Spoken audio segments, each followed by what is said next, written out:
Faraz Shaukatali.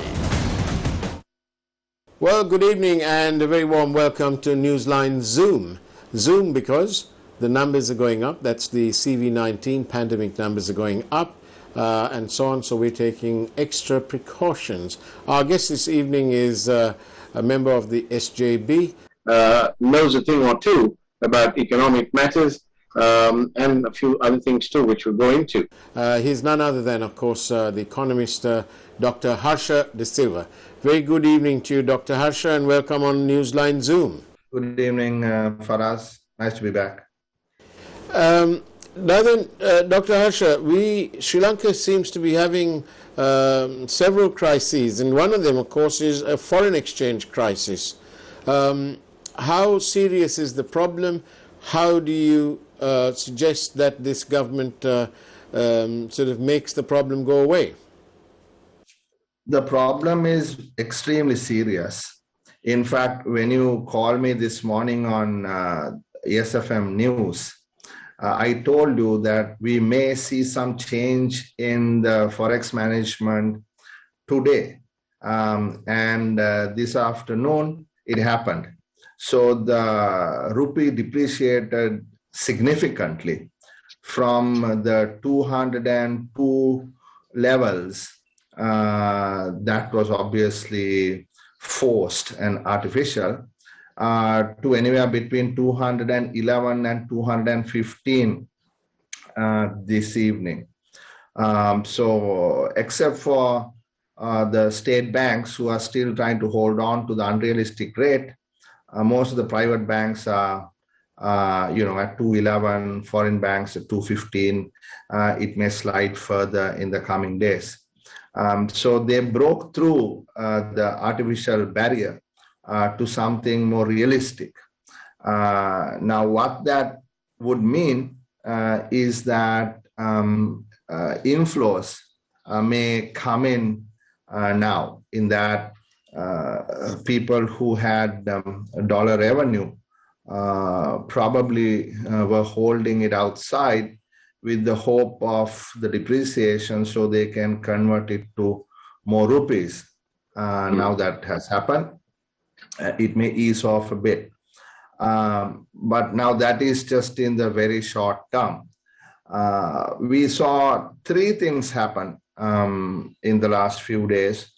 One is that our trade numbers came in, and they were not encouraging at all.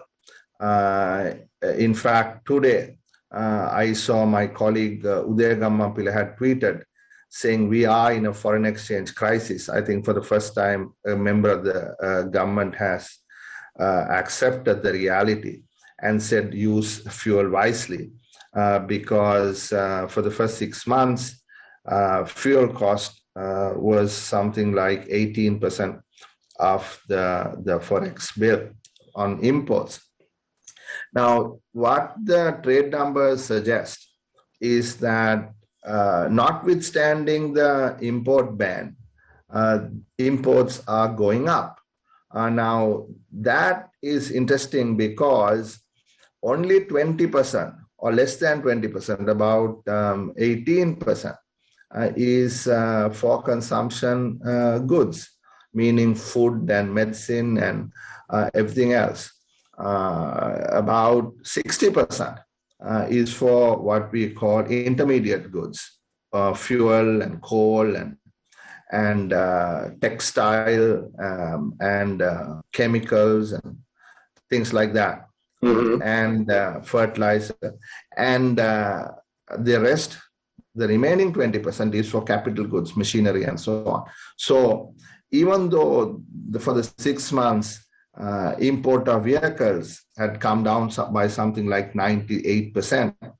The rest are fairly inelastic, and it's not coming down. In fact, it's going up. You wouldn't be, shocked to, hear that even the food imports went up. When they are saying, look, control.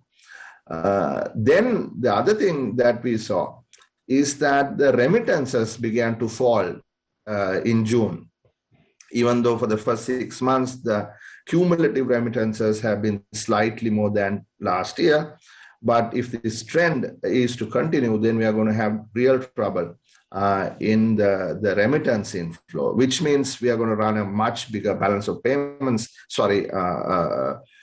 current account deficit, which is going to impact upon the reserves that we have. So the second thing is, we heard today that the government of China, or the China Development Bank, lent us $300 million, or so the embassy said, even though the government has not said anything about it as yet. But that $300 million is a long-term, sort of a term loan, which is for various development projects and so on, and cannot be used, obviously, to pay debt, which is the real issue that we have in hand. Because I just looked at the numbers.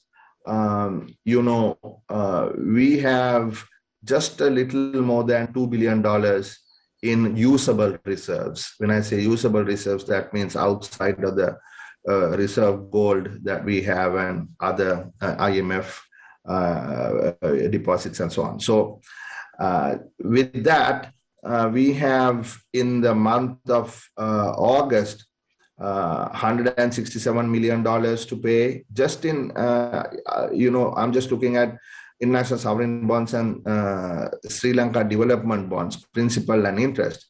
In September, $158 million, October, $78 million, November, $117 million, December, $36 million. So that means till the end of the year, just in those two types of securities, $556 million. Then in January, $770 million. In July, another $1,000 million.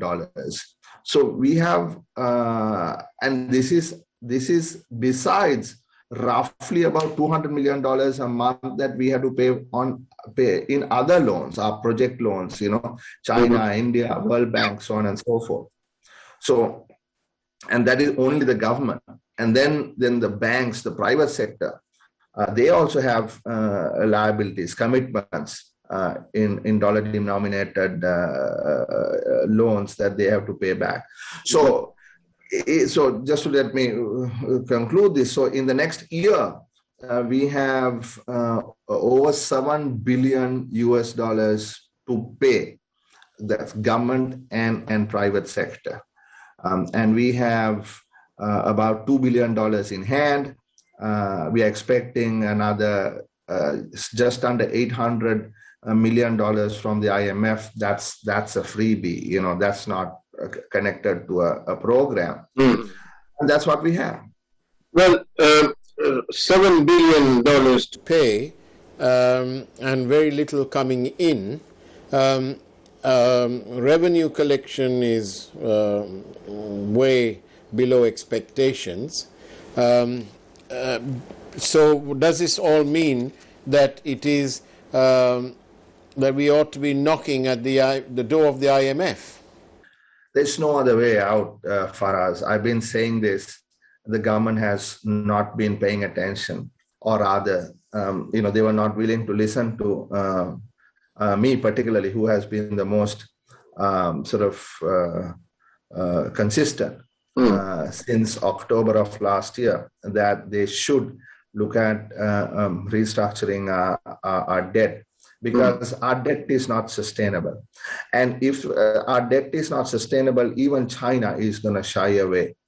When they said, look, China is going to perhaps bail us out, I expected, billions of dollars if that was the case. But $300 million from China is nothing. Yeah. So there is no alternative. I must make a small revision to what I said earlier, that we have about, slightly over $2 billion in usable reserves. That's the official reserves. And the banks, local private banks, the others outside of government, they in total may have about another $2 billion. So we may have about $4 billion in all put together. Mm-hmm. So, but still, that is not enough. And it says that the IMF is It serves to help secure financial stability, and it also helps to facilitate international trade. Surely both these things go hand in hand, and therefore it almost beggars belief why the government of the day is not going to the IMF. What is politically wrong about going to the IMF then? It's what they said. They said we'll never go to the IMF. And it is, I don't know, maybe ego. I don't know. They're stuck in some ideology. You have to be pragmatic at this point in time. We have gone to the IMF before. Other countries have gone to the IMF. They are going to the IMF. IMF is not a development bank. IMF was established for a particular reason, to bail countries out of balance of payment crises. And you go to the IMF only when you run out of or running short of reserves. Unfortunately, it is happening to us now. And the alternate mechanisms that Mr. Cabral and others have been talking about are not, working out. You see, the swaps can come from Bangladesh Bank, from Bank of India, or whoever else from, but those are short-term, plaster solutions, a few months at all.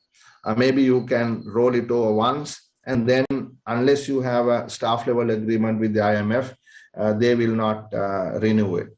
And then what they're talking about is asset sales. I saw Mr. Cabral speaking to CNBC the other day, and he said he's expecting anywhere between $400 million to $1 billion in asset sales, which is privatization through Selendiva, obviously.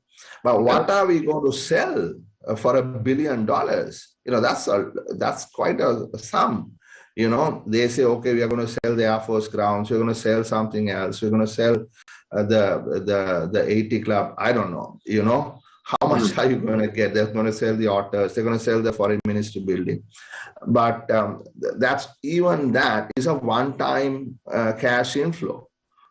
Even if they sell the Hyatt, they sell the Hilton, one-time, Water's Edge, one-time inflow. But we are talking about, for the next foreseeable future, every year we are going to have, $7 billion, both public and private debt to be repaid in dollars. So you need to find a sustainable solution to this. We are not, and I have said this on your show before, Faraz, this is not a cash flow problem. The government keeps saying this is a cash flow problem. Let's look at the cash flow. Cash is coming in, cash is going out. I am telling the government it is not a cash flow problem. This is or a liquidity problem. It is not. It is a solvency problem. So we have a much complex problem in our hands that need resolution. So IMF is not going to give us $10 billion. No way. They may give us $1 billion or $2 billion.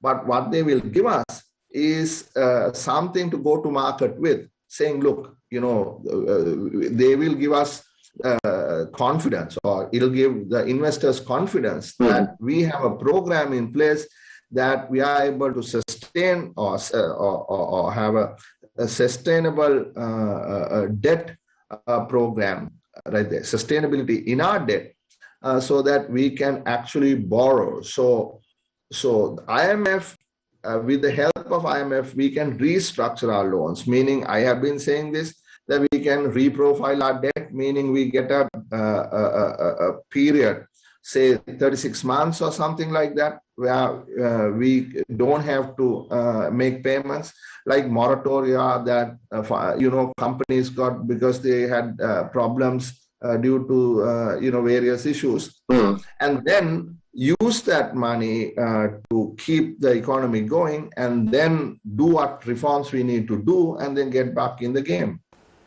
Now, just ahead of the break, let me just say this, that we had a look at the IMF statistics, and from the region or around here, in various forms of facilities through the IMF. Bangladesh has received $244 million, the Maldives $28.9 million, Mongolia $99 million, and Myanmar have had so many, $237 million, $118 million, $248, and another $124 million. One, two, three, around four different facilities extended to them. Let's find out after the break from Dr. Harsha de Silva what all this means and why Sri Lanka stands out like a sore thumb when it comes to going to the IMF. We'll see you on the other side of the break.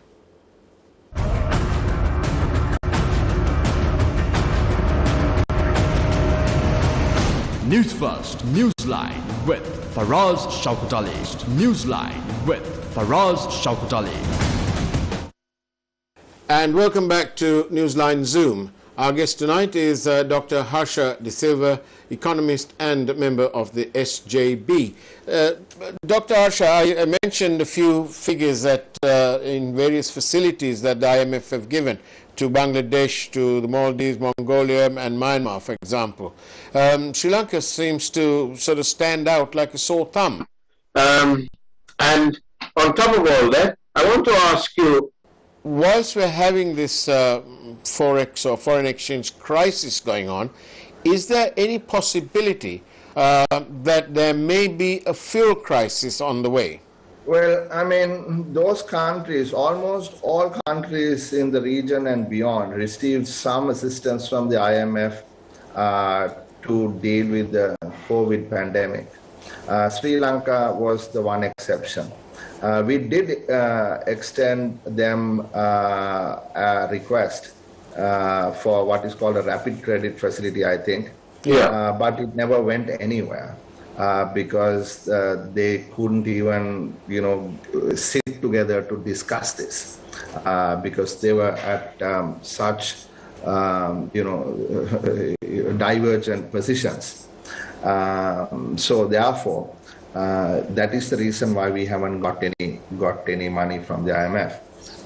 If we are going to go to the IMF, then what are called conditions are in fact things that we will need to undertake to ensure fiscal responsibility and monetary policy that is acceptable, not just printing and printing and printing and printing, which is obviously, as of this afternoon, showing up in the form of a hugely depreciated currency.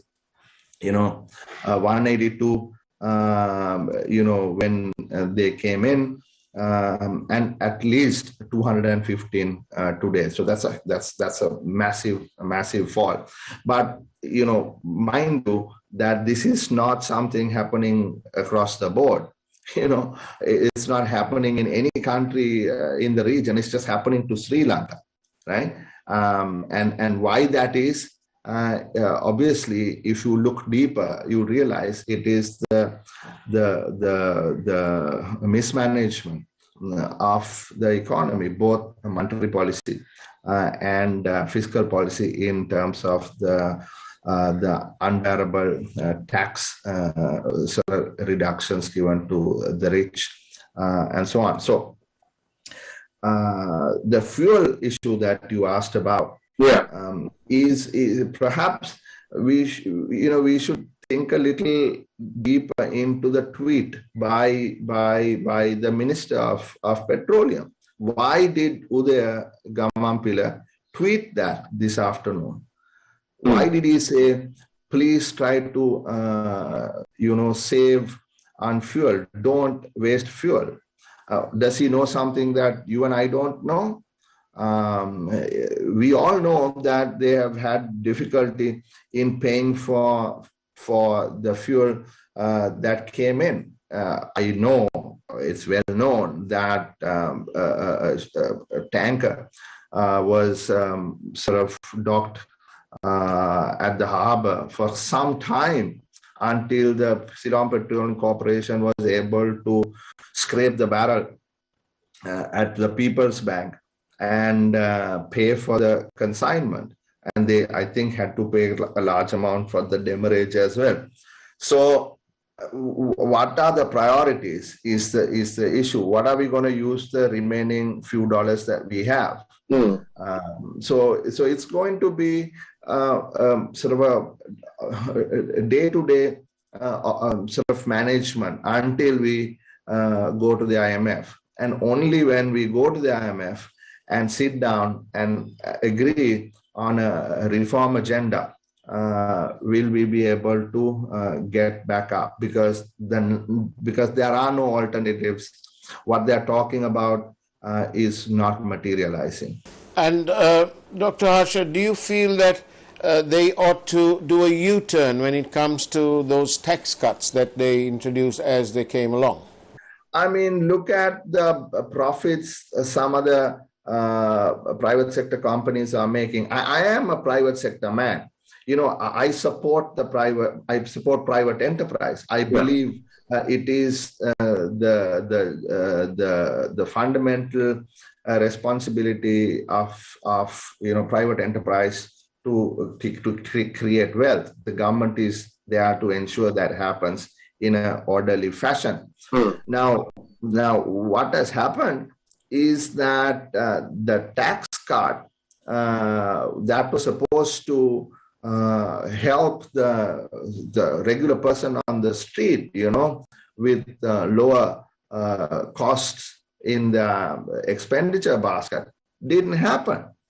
You see, for the first time, the Colombo stock market saw the first quarter, the companies listed had a 100 billion profit for the first quarter, 100 billion, and it was reported in bold, big letters in one of the daily newspapers, business papers. Now, and also look at the profits of the banks. The Bank of Ceylon, the profit for the first half is bigger than the profit for the entire year last year, and also bigger than, I think, the entire year 2019 and 18. It's something like 28 billion rupees or something like that, right? So while they pay less taxes, and because of the tax cuts, I'm not just talking about the banks, all banks. I'm just took Bank of Ceylon for example. On the other hand, you reported just a few days ago a tax on Paripu and Karavala and the salmon tin was extended for another 6 months. So here, I think everyone must try to share some of the responsibilities, and whether this is the time to say, look, give me as much tax breaks as possible, and I will pay as less as possible, and just tax the guy on the guy on the train, in the bus, or driving a three-wheeler. So the equity and all of that, social responsibility, all of that, I think needs to come in, because we are facing the biggest crisis that we have in living memory. And what happens to the state banks, especially, let's say, the People's Bank? Are they bankable, or have they been sort of overtaken with so much of government debt? I mean, if you look at the books, you'll see large amount, lent to the state. But of course, if you look at their profits, it's enormous. Huge profits they're making at the same time. That's because, they have lent to the government at high rates, particularly, treasury bills maturing, and they are able to pay next to nothing to the depositors. So their cost of funding is very low, and they're, making thundering interest differentials and making profits there. But I am not saying there is a crisis in the banking system. That's not what I'm saying. But if a restructuring happens, then I think that will impact not just the holders of the international sovereign bonds and the Sri Lanka development bonds, but also the holders of rupee-denominated debt of the treasury, which means, both bonds and loans and every which way that the government has borrowed from the market. As a opposition politician, do you believe, what do you make of the changes made by President Gotabaya in terms of 7 ministers? Is this merely changing the wine for different glasses, or is it? Can we expect some real progress, or is it just optics? I don't know. Faraz, I mean, Pavitra, did whatever she could. And I don't know whether it was her decisions that really, were implemented, or whether it was somebody else's. So whether she was just a scapegoat, I don't know.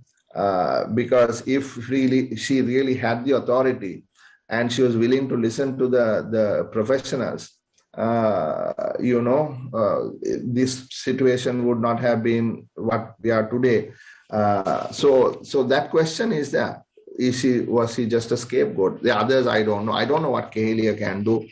I don't know what Gamini Lukuge can do in power. But the reality is we are now the worst country in the world. I'm just looking at the Worldometer's data for today, and it provides data from for the 14th of August. Percentage change in deaths per week, right? Ending 14 August 2021 per 1 million population, Sri Lanka is the worst in the entire world, which means our death numbers per million had gone up by 58% this week from last week. And the professionals are saying, look, it's only starting, right? And to compare that, in Bangladesh, it has gone down by 9%. In India, it has gone down by 4% and so on. So you saw the recent expert group recommendation, close the country like they did in May and June 2021.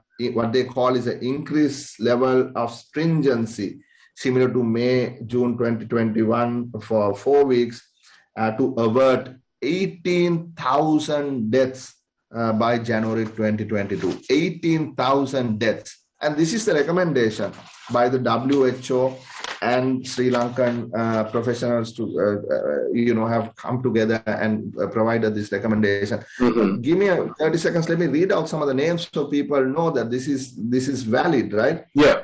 Palita Abekon, Nihal Abesingha, Vinny Aryaratna, Asita De Silva, Rajiva De Silva, Lakuma Fernando, Padma Gunaratna, Saroj Jayasinghe, Indika Karnatilaka, Neelika Malavike, Kamani Mendis, Malik Piris, Manjula Veerasinghe, Ananda Vijayavikrama. These are all people who are experts in the field, right? And they are saying, change course to save 18,000 lives by January. The government is saying, no, we can't stop this. We can't stop the country from economy from moving forward because it is the economy is stupid. They say, look, if we shut down, what about the people? So we can't shut down. So we're going to ask people to go to work, do their business. No, I'm saying, no, that's not the way to look at it. We have to change course. You can shut this country down for a number of weeks. But you need to find a way to make sure that these people have the 5,000, 10,000 bucks. Right? There are ways in which it can be done. And to avert the crisis, you have to now seek assistance from outside. You cannot do this by yourself anymore, right? Dr. Harsha de Silva, we've run out of time, unfortunately, but thank you very much for being on Newsline Zoom. And it's now time for the primetime news from News First. Take care, have a great evening, and as always, God bless you.